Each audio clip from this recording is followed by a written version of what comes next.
हाँ तो प्यारे दोस्तों, कैसे आप लोग। उम्मीद करते हैं कि आप लोग अच्छे होंगे। और आज के इस क्लास में हम लोग क्लास 6 के जो हिस्ट्री है उसका छठा लेसन देखने वाले हैं, जिनका नाम है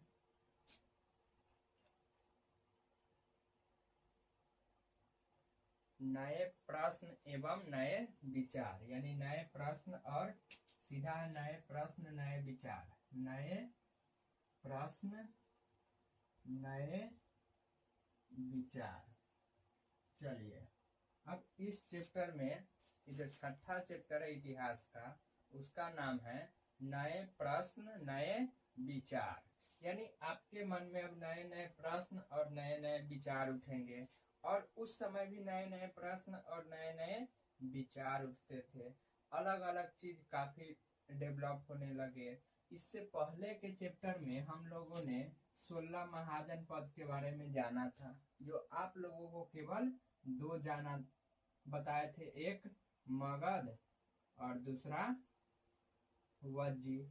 और ये दोनों कहाँ था? बिहार में। दोनों कहाँ था? बिहार में। था कि नहीं था? तो उस समय क्या था, लोग डेवलप हो रहे थे, नए नए प्रश्न और नए नए विचार उत्पन्न हो रहे थे। और जब तक आपके मन में कोई विचार उत्पन्न नहीं होगा, कोई कमी उत्पन्न नहीं होगा, तब तक आप नए चीज के बारे में नहीं जान सकते, नहीं खोज सकते, नहीं समझ सकते हैं। जब तक आपको ये विश्वास नहीं होगा कि आपके पास पैसा की कमी है, तब तक आप नहीं कमाएंगे। तो यही हुआ था उस समय भी। अब नए नए विचार, नए नए प्रश्न ऐसे ऐसे लोगों के मन में आया कि देखिए क्या क्या कांड हो गया।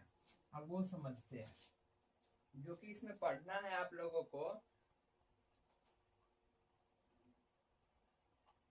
बुद्ध की कहानी, उपनिषद और जैन धर्म की कहानी, जैन धर्म के बारे में। उसके बाद है संघ, तो ये तो हो गया उसका समूह, और विहार और नालंदा विश्वविद्यालय, इसके बारे में थोड़ा समझना है। तो चलिए बिना समय गवाए हम लोग शुरू करते हैं। तो देखिए, हम लोग शुरू करेंगे अपने हिसाब से। किताब में भले आगे पीछे दिया हुआ है, उससे हमें कोई मतलब नहीं है। हम लोग पढ़ेंगे उतना ही चीज, लेकिन हम लोग आगे पीछे एक सीक्वेंस से पढ़ेंगे, बुक की तरह नहीं पढ़ेंगे। क्योंकि आपके बुक में जो है जैन धर्म के बारे में पढ़ना है और बौद्ध धर्म के बारे में पढ़ना है। बौद्ध धर्म, देखिए जैन धर्म पहले आया और बौद्ध धर्म बाद में आया। और आपके बुक में पहले कौन पढ़ा रहा है? बौद्ध धर्म, उसके बाद जैन धर्म। और ये दिमाग में बैठा लीजिएगा कि जो सिलेबस बनाने वाला होता है ना किसी भी एग्जाम का, वो घोंचू सब होता है, घोंचू। तो वही बनाता है सिलेबस। तो पहले हम क्या पढ़ेंगे? जैन धर्म, उसके बाद पढ़ेंगे बौद्ध धर्म। और आपके बुक में ऐसे है सीक्वेंस में, बौद्ध उसके बाद जैन। अब बीच में घुसा दिया है उपनिषद। बीच में क्या डाल दिया है? उपनिषद। उपनिषद जो छोटा सबसे अलग है। तो उससे पहले भी हम लोग जैन धर्म से पहले भी क्या पढ़ेंगे? उपनिषद। और उसके बाद पढ़ेंगे बिहार तिहार के बारे में, ये सब क्या होते हैं। चलिए शुरू करते हैं, बुक का ही हर टॉपिक लेकिन अपने हिसाब से। तो पहले हम लोग उपनिषद की चर्चा करते हैं। उपनिषद, उपनिषद। देखिए, उपनिषद का अर्थ होता है गुरु के पास बैठकर शिक्षा ग्रहण करना। उपनिषद का अर्थ होता है गुरु के पास बैठकर शिक्षा ग्रहण करना। यानी मास्टर के सामने बैठकर, पहले के समय जो गुरुकुल हुआ करते थे उसमें उपनिषद पढ़ाया जाता था। मतलब गुरु के पास बैठकर क्या होता था? शिक्षा ग्रहण वो लोग करते थे। तो ये होता है उपनिषद का अर्थ। और उपनिषद की जो संख्या है वो 108 है। याद रखिएगा, उपनिषद की संख्या कितनी है? 108। उपनिषद की संख्या 108। और मान्यता है, मान्यता मिला है 13 को। मान्यता कितने उपनिषद को है? 13 को। लेकिन संख्या में कौन कितना है? 108। याद कीजिए, हम लोग ज्योग्राफी पढ़ चुके हैं, तो संख्या में सबसे ज्यादा उपग्रह किसके पास है? बृहस्पति के पास। लेकिन मान्यता ज्यादा किसको मिला है? शनि के पास। इसलिए क्या बोलते हैं, शनि ग्रह के पास उपग्रह ज्यादा है। अब लेकिन ज्यादा उससे भी किसके पास है? बृहस्पति के पास। लेकिन मान्यता उसको नहीं है, उसको कहता नहीं उपग्रह नहीं है, तो मान्यता नहीं मिला। उसको कम के मान्यता मिला, उसके कम है तो फिर भी मान्यता मिला ज्यादा को। इसलिए ऐसा लगता है कि शनि के पास उपग्रह ज्यादा है, तो मान्यता के हिसाब से हो जाता है। तो जो उपनिषद है इसकी संख्या कितनी है? 108।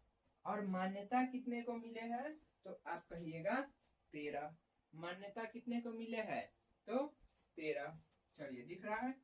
तो उपनिषद की संख्या 108, मान्यता मिला 13 को। इसका अर्थ होता है गुरु के पास बैठकर शिक्षा ग्रहण करना। ये तो समझ गए कि गुरु के पास बैठकर ये लोग शिक्षा ग्रहण करेंगे। इसकी संख्या 108 है और मान्यता 13 को मिला है। लेकिन चोट्टा इसमें पढ़ता क्या था, ये भी समझना पड़ेगा। तो ये लोग उस समय जितने भी नीति होते हैं, नीति, कल्प, ऐसे जितने भी चीज होते हैं ना, जो अभी के समय हम लोग लागू करते हैं या हम लोग समझते हैं या बड़े बड़े लोगों के मुंह से सुनिएगा, वो सभी का पढ़ाई कहाँ होते थे? उपनिषद में। और ये लिखे हुए हैं संस्कृत में। कैसे लिखे हुए हैं? संस्कृत में। और संस्कृत में भी कैसे? तो श्लोक के रूप में। श्लोक के रूप में नहीं होता है, 2 लाइन का कोई श्लोक होता है और उसका कोई हिंदी अर्थ होता है, तो उसी प्रकार उपनिषद लिखा गया है। कैसे? संस्कृत में। और किस हिसाब से? तो श्लोक के हिसाब से। और उसी में हम लोगों को बताया गया है कि कैसे रहना है, क्या कैसे करना है। तो हम लोगों की नीति के बारे में भी उपनिषद में चर्चा है। पूरा काम धंधा हर चीज के बारे में उपनिषद में चर्चा है। समझ में आया कि नहीं? और आप लोगों को उपनिषद के बारे में और ज्यादा पढ़ना है क्लास 7th में। तो अब हम लोग उपनिषद के बारे में इससे आगे कहाँ पढ़ेंगे? क्लास 7th में। तो आप लोगों को उपनिषद के बारे में इतना याद रखना है, जो एकदम नॉर्मल बात है कि उपनिषद संस्कृत में लिखा है। उपनिषद श्लोक होते हैं उसमें लिखा हुआ। उपनिषद का अर्थ होता है गुरु के पास बैठकर शिक्षा ग्रहण करना। और इसकी संख्या 108 है और मान्यता 13 को है। उपनिषद हमें सिखाता है कैसे जीवन जीनी चाहिए। चलिए, अब हम लोग बौद्ध धर्म को न पढ़ के जैन धर्म को पढ़ेंगे। अब हम लोग बौद्ध धर्म को पहले न पढ़ के पहले कौन सा धर्म पढ़ेंगे? जैन धर्म।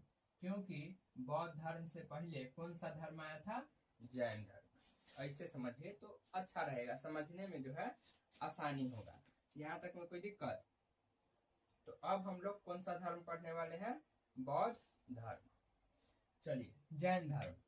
देखिए, जैन धर्म जो है बहुत पुराना था। हुआ क्या, जैन धर्म के जो संस्थापक थे, वो थे ऋषभ देव।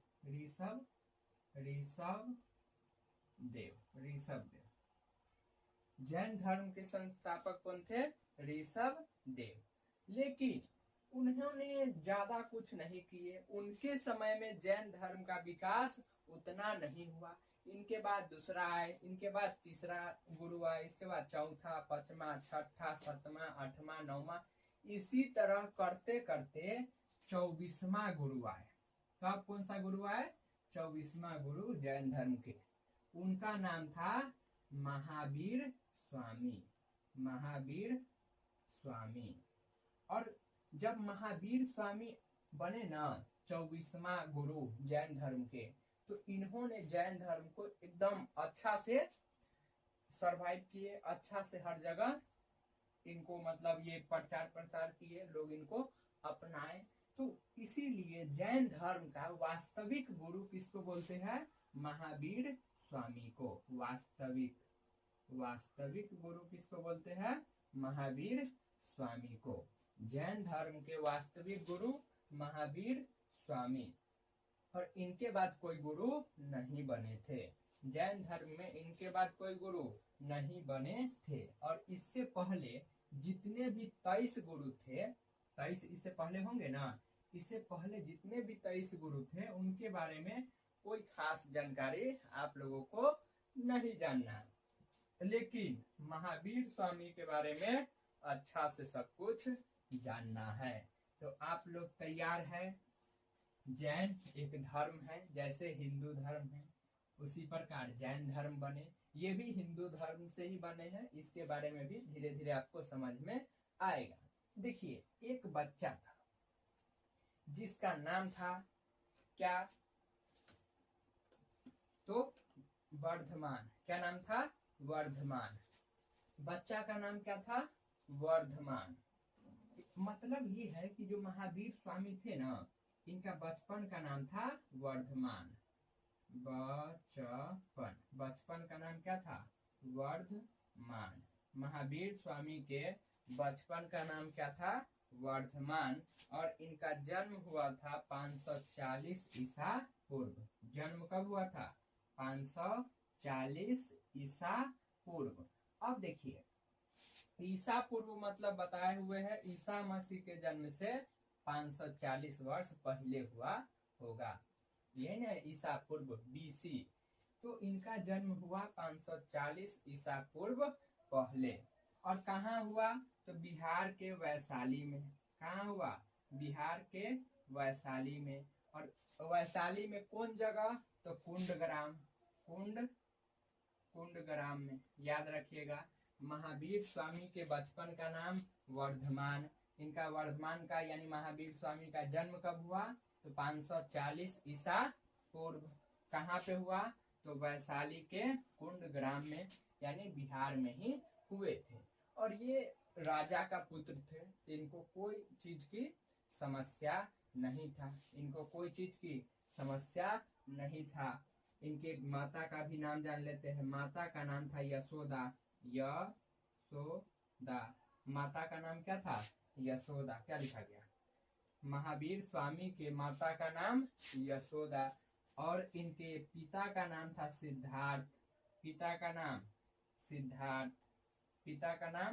सिद्धार्थ। माता का नाम यशोदा, पिता का नाम सिद्धार्थ। यहाँ तक में कोई दिक्कत? माता का नाम क्या था? यशोदा और पिता का नाम सिद्धार्थ। आगे बढ़ जाए। बचपन का नाम वर्धमान। जन्म कब हुआ? 540 ईसा पूर्व। बताइए, यहाँ तक में कोई दिक्कत?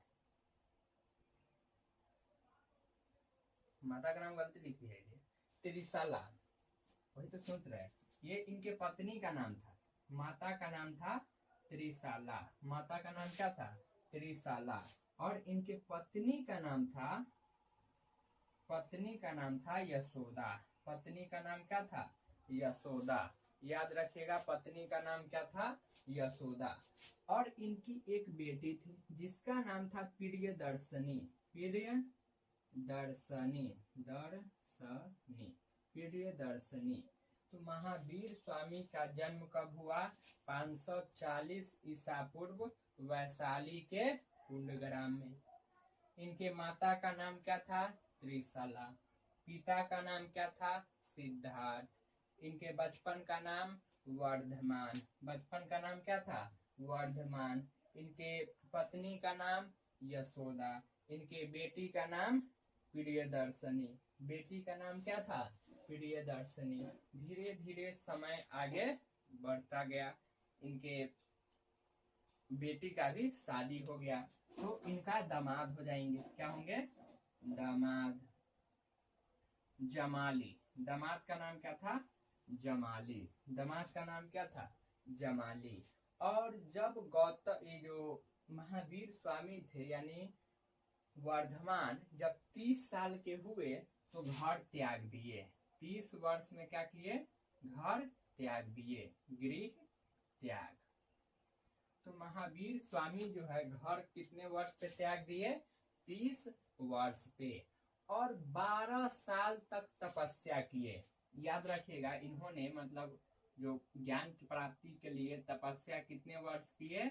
12 वर्ष तपस्या कितने वर्ष किए? तो 12 वर्ष तपस्या किए। तो अब हम 30 में 12 जोड़ देंगे तो कितना वर्ष के हो जाएंगे? वो 42 वर्ष के। तो 42 वर्ष के जब महावीर स्वामी हो गए तो इनको ज्ञान की प्राप्ति हुई। ज्ञान की प्राप्ति हुई। जब महावीर स्वामी 42 वर्ष के हो गए तब इनको ज्ञान की प्राप्ति हुई। जैन धर्म धीरे धीरे लोग अपनाने लगे। लेकिन समस्या ये था कि जैन धर्म जो था ना, बहुत कठोर नियम था। जैन धर्म का जो नियम था वो बहुत कठोर था। बहुत क्या था? कठोर नियम था। जैन धर्म का नियम बहुत कठोर था, याद रखिएगा। और इनका जो भाषा था ना वो प्राकृतिक था। प्राकृतिक, इनका भाषा क्या था? प्राकृतिक। महावीर स्वामी यानी जैन धर्म का भाषा क्या था? प्राकृतिक। और उस समय के लोगों को प्राकृतिक भाषा समझ में नहीं आता था।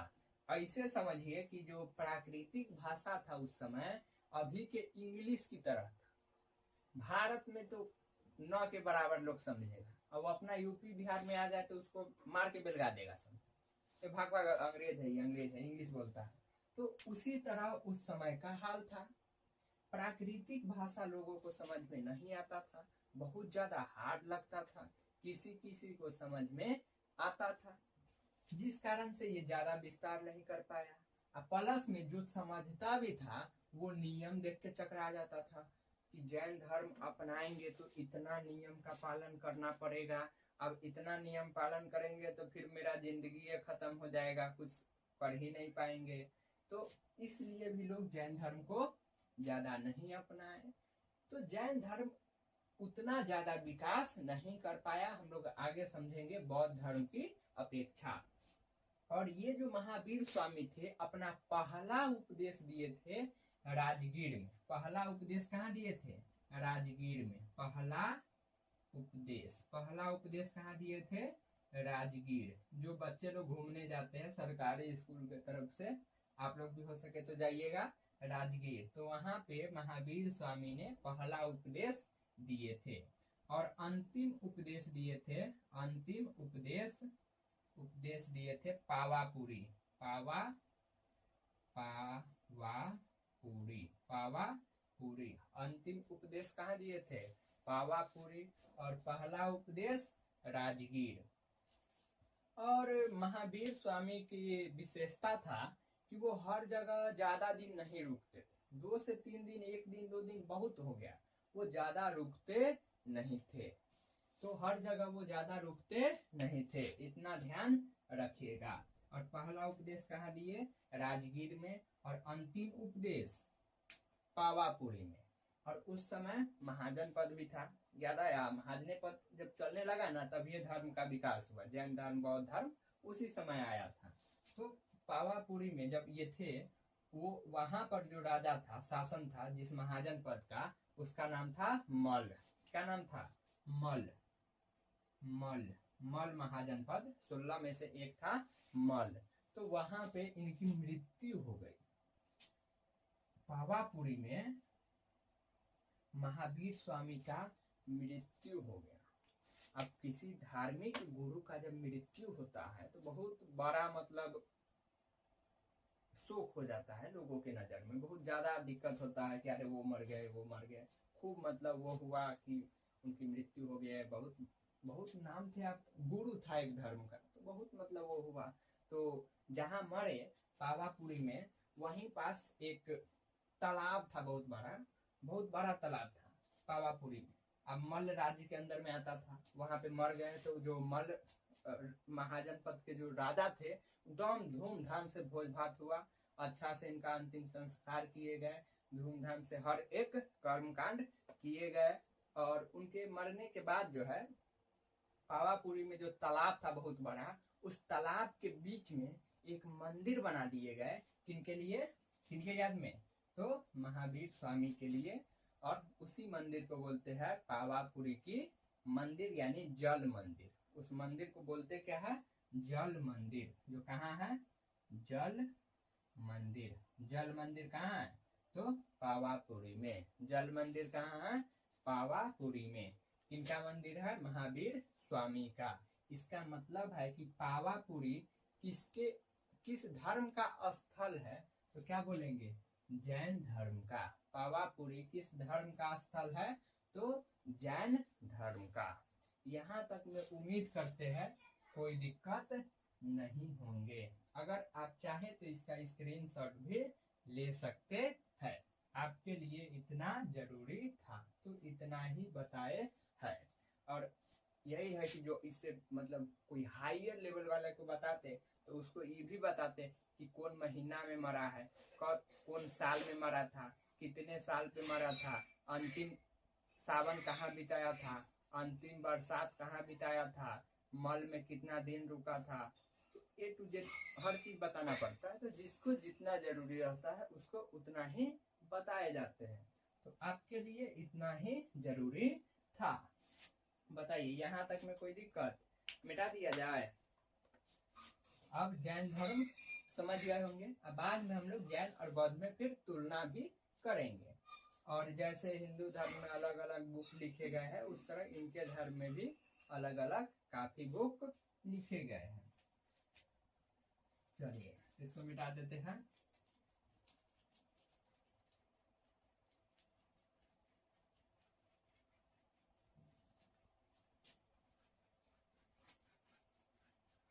और इसके बाद जो धर्म आया उसका वो कौन धर्म है? बौद्ध धर्म। आप कौन धर्म देखेंगे? बौद्ध धर्म। बौद्ध धर्म के संस्थापक थे गौतम बुद्ध। बौद्ध धर्म के संस्थापक कौन थे? गौतम बुद्ध। देखिए एक चीज याद रखिएगा, वैसे आप लोग के इंटरेस्ट के लिए बता रहे हैं ताकि आपको सुन के अच्छा लगे। जो जैन धर्म में जो हम यहाँ पे बताए थे कि उनकी बेटी के नाम प्रियदर्शनी था और उनके बेटा अथी क्या बोलते हैं, उनके जो शादी हुआ उनके बेटी का, तो वो महावीर स्वामी के दामाद जो थे जमाली, वो महावीर स्वामी जब गुरु बने जैन धर्म के और जब उपदेश दिए तो उनका भी शिष्य बनेंगे ना। तो महावीर स्वामी का पहला शिष्य जो थे उसका दामाद थे। उनके खुद का दामाद उनका क्या थे? पहला शिष्य थे। ये याद रखेगा, एकदम इंटरेस्ट वाला है, किसी से भी पूछ सकते हैं। अगर नाम याद है उसके जमाली, और नहीं भी याद है तो पूछो कि जो जैन धर्म के अंतिम जो वास्तविक संस्थापक थे 24वें महावीर स्वामी, उनके पहला शिष्य का नाम क्या था और वो उनका कौन थे? महावीर स्वामी के तो जमाली, और कौन थे? तो उनका दामाद थे। चलिए आगे बढ़ते हैं। अब है बौद्ध धर्म के बारे में। इनके संस्थापक कौन थे? गौतम बुद्ध। बौद्ध धर्म के संस्थापक कौन थे? गौतम बुद्ध। संस्थापक, बौद्ध धर्म के संस्थापक गौतम बुद्ध। याद रहेंगे, बौद्ध धर्म के संस्थापक गौतम बुद्ध। इनका जन्म कब हुआ? 563 ईसा पूर्व। इनका जन्म कब हुआ? 563 जन्म कब हुआ? 563 ईसा पूर्व। गौतम बुद्ध का जन्म कब हुआ? 563 ईसा पूर्व। और इनके बचपन का नाम क्या था? बचपन का नाम सिद्धार्थ। बचपन का नाम क्या था? सिद्धार्थ। अब देखिए, जो महावीर स्वामी थे उनके पिता का नाम सिद्धार्थ था और गौतम बुद्ध के बचपन का नाम सिद्धार्थ था। यहाँ तक में कोई दिक्कत? और इनका जन्म कहाँ हुआ ये भी पूछ सकता है कि 563 ईसा पूर्व हुआ तो कहाँ हुआ? तो नेपाल में। कहाँ हुआ था? नेपाल के लुम्बिनी में। लुम्बिनी। इसका दूसरा नाम है कपिल वस्तु। कपिल वस्तु याद रखिएगा। 563 ईसा पूर्व नेपाल के लुम्बिनी में यानी कपिल वस्तु, और उनका कहाँ था, कुंडग्राम वैशाली।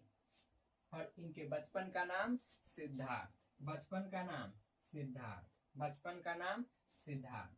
यहाँ तक में कोई दिक्कत? बचपन का नाम क्या था, सिद्धार्थ। पिता का नाम शुद्धोधन, पिता का नाम शुद्धोधन। चलिए, पिता का नाम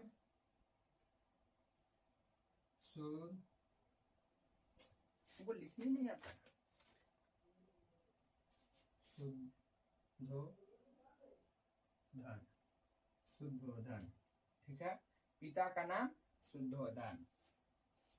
तो इनके बचपन का नाम सिद्धार्थ और पिता का नाम शुद्धोधन। तो अब माता का भी नाम होगा। माता का नाम क्या था, महामाया देवी, महामाया देवी। तो माता का नाम क्या था, महामाया। लेकिन हुआ क्या था कि जो जब गौतम बुद्ध का जन्म हुआ, यानी सिद्धार्थ का जन्म हुआ, तो जन्म लेने के बाद ही कुछ ही दिन बाद इनकी माता यानी महामाया देवी की मृत्यु हो जाती है। तो इनका पालन पोषण जो है इनकी मौसी करती है, मौसी। तो इनकी मौसी का नाम था गौतमी प्रजापति, गौतमी प्रजापति, गौतमी प्रजापति। तो महावीर, अब उसके बारे में पढ़ा दी तो वही बोला रहा है। तो गौतम बुद्ध के मौसी का नाम क्या था, गौतमी प्रजापति। और गौतम बुद्ध के माता का नाम महामाया देवी।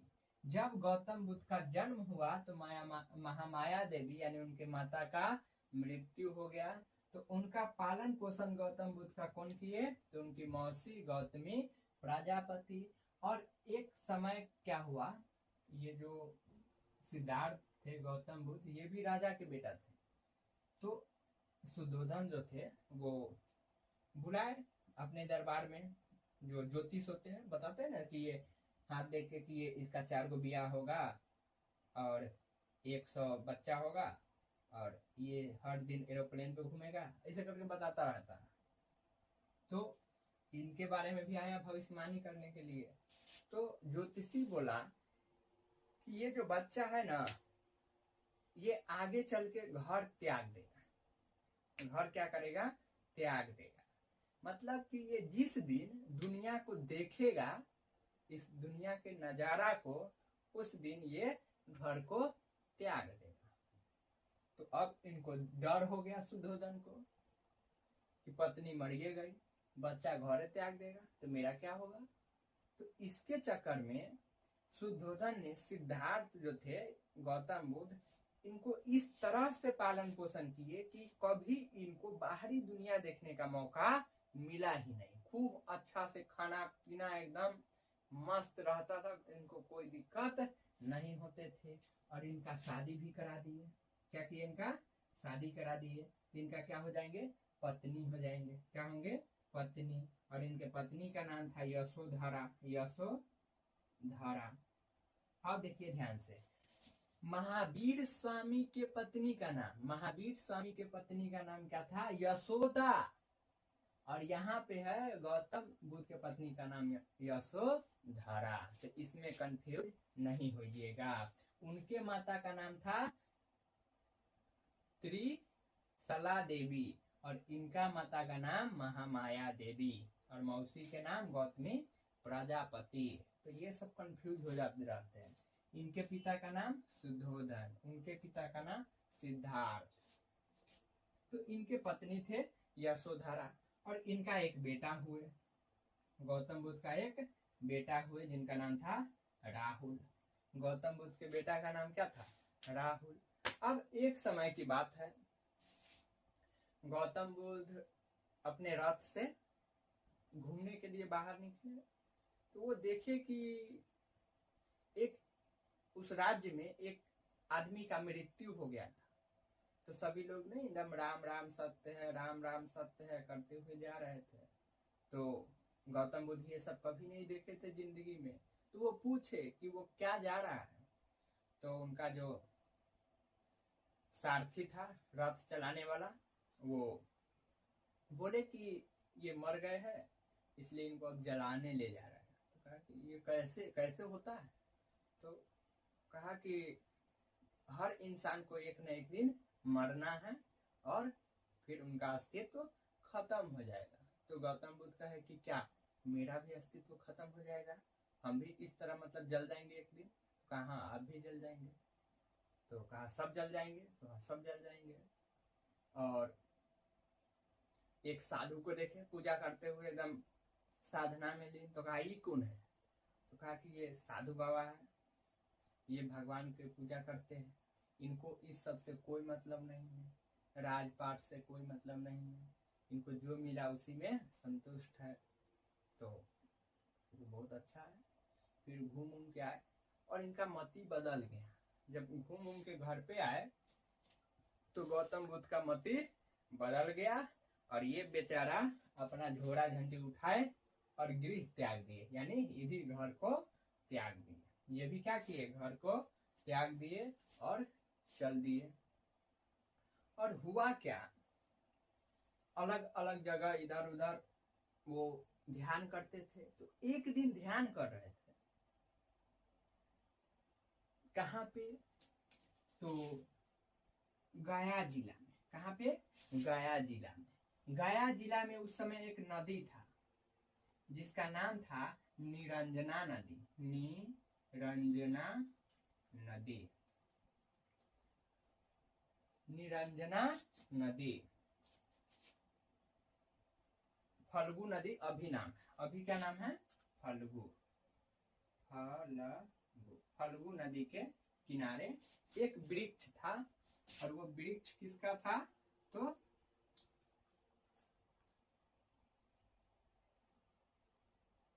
पीपल का, पीपल के पेड़ के नीचे। और जो महावीर स्वामी थे उनका जो ज्ञान की प्राप्ति हुआ वो पेड़ था बरगद का पेड़ था, और इनका था पीपल का पेड़। तो पीपल के पेड़ के नीचे ये गया जिला में निरंजना नदी, यानी अभी फल्गु नदी बोलते हैं, उनके तट पे ध्यान करते हुए बैठे हुए थे। तो एक साधु गुजरे बगल से, वो बीन बजा रहे थे। तो बीन बजा बजा के देखिएगा, अब तो उतना नहीं होता है, साधु सब आते थे तो घर पे बीन बजाते थे और कुछ अनाज लेके, चावल गेहूं आटा जिसको जो जुटा वो देते थे लोग। और बच्चा सबको भी डराते थे, हंसाते थे बीन बजा बजा के कर करके। तो वही बजा रहे थे। तो कुछ होता है ना कि कोई बच्चा सब एकदम लेके उसको इधर उधर करने लगता है, ले गीत दो, देखता रहता है, बाबा जी देखियो तो सब एक पर एक होता है सब। तो इसी तरह कर रहा था कोई बच्चा। तो उनकी मम्मी बोली कि उस वो जो रस्सी है उसका डोर, उसको इतना मत खींचो कि वो टूट जाए, और उसको उतना भी आराम से मत करो कि वो बजे ही नहीं, क्योंकि जब उसको खींचा जाता है उसके तार को तो आवाज करता है खींचने पर भी। तो उनकी मम्मी बोली कि इतना मत खींच दो कि वो टूट जाए, नहीं तो इतना मत खींच, इतना ही कम मत खींचो कि वो बजे ही नहीं। तो इसका मतलब क्या हुआ कि बराबर करके खींचो ताकि वो बज सके। तो गौतम बुद्ध को लगा यार बात तो सही कर रहा है, बात एकदम सही था। फिर वही हुआ, कुछ ही टाइम बाद एक बच्चा भाग रहा था। तो उनकी मम्मी पीछे से खड़े रही थी उसको, कहाँ भाग रहा है, पूरा खाना रखा है तो खा के जाओ। क्योंकि वो क्या किया था, घर में खाना निकाल लिया बहुत ले और कनका खाया, और जब नहीं खिया हुआ तो वो छोड़ के भाग रहा था। तो उनकी मम्मी बोली कि इतना खाना रखे क्यों, जब नहीं खाना था तो कम ही रखते, और जब पूरा रखे हो तो खा क्यों नहीं रहे हो। तो गौतम बुद्ध का आंख खुल गया और उनको समझ में आ गया कि इस दुनिया में अगर कोई चीज ज्यादा हो जाए या कोई चीज कम भी हो जाए तो इंसान के लिए प्रॉब्लम है। अगर आपको ज्यादा खाना खिला दे तो वो भी आपके लिए प्रॉब्लम है, कम खिला दे वो भी प्रॉब्लम है। तो मीडियम में होना चाहिए। और वही नियम लागू हो रहा था, वो धागा जो खींच रहा था बीन का, उस पर भी वही नियम लागू हो रहा था। तो गौतम बुद्ध का आंख खुल गया और उनको यह वास्तव में लगा कि उनको ज्ञान, वास्तव में ज्ञान यही है कि इस दुनिया में वैसे ही जीना है, जितना चीज जरूरत है उतना ही होनी चाहिए, उससे ज्यादा कुछ नहीं, उससे ज्यादा की चाह नहीं रखनी है और आराम से अपना जिंदगी कट जाए। और अभी के समय क्या है, कमा रहा है जमा कर रहा है, कमा रहा है जमा कर रहा है। तो ये बौद्ध धर्म नहीं कहता ऐसे करने, मतलब जितना जरूरी है उतना कमाओ, खाओ और आराम से जिंदगी काटो। ये उनको दम लग गया कि यही जिंदगी है वास्तव में। तो इसी को बोलते हैं कि गौतम बुद्ध को निरंजना नदी के तट पर पीपल के पेड़ के नीचे ज्ञान की प्राप्ति हुई। तो ज्ञान की प्राप्ति वो लोगों के बात सुन के हुई, ये नहीं भगवान आए और कहे तथास्तु। तो वो फिल्में में होता है और महाभारत रामायण में होता है। तो यहाँ पे ऐसा कोई कंसेप्ट नहीं लगा, वो लोगों की बात सुन के जो है अपना सेटिस्फाई हो गए और उनको लगा वास्तव में ये यही वास्तविक ज्ञान है और यही दुनिया में फॉलो होनी चाहिए। और वो जगह कहलाया बोध गया। क्या कहलाया? बोध गया। जहाँ पे उनको ज्ञान की प्राप्ति हुआ वो जगह क्या कहलाया? बोध गया कहलाया। बताइए यहाँ तक में कोई दिक्कत है? देख लीजिए, इनका भी आप मारिए एक स्क्रीनशॉट। तो उनकी जो ज्ञान की प्राप्ति हुआ वो जगह क्या कहलाया? बोध गया। आगे भी इसी में बता देते हैं। ये भी अपना पहला उपदेश जो है,